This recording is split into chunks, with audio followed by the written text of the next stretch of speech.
In today's video, I am going to teach you how to create an interactive calendar in Google Sheets. Start by opening Google Sheets and creating a new blank spreadsheet.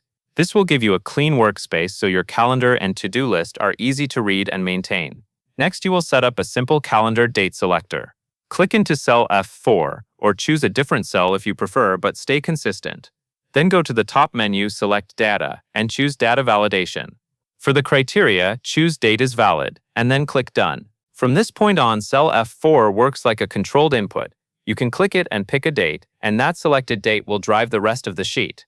Now you will create a task tracker section. Set up one column for dates, for example in column C, and another column for tasks, for example in column D. In the Dates column, you will enter the date that each task belongs to.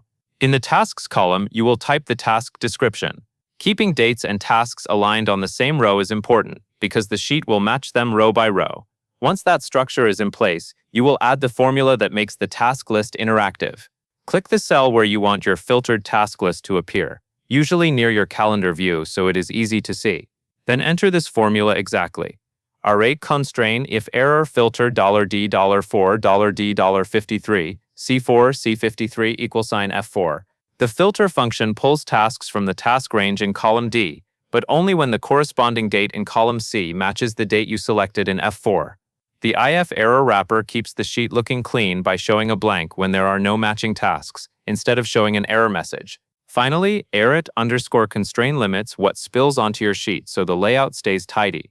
In this example, it shows up to 6 tasks in a single column.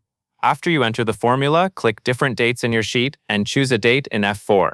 As you change the selected date, the task list updates automatically to show only the tasks assigned to that day.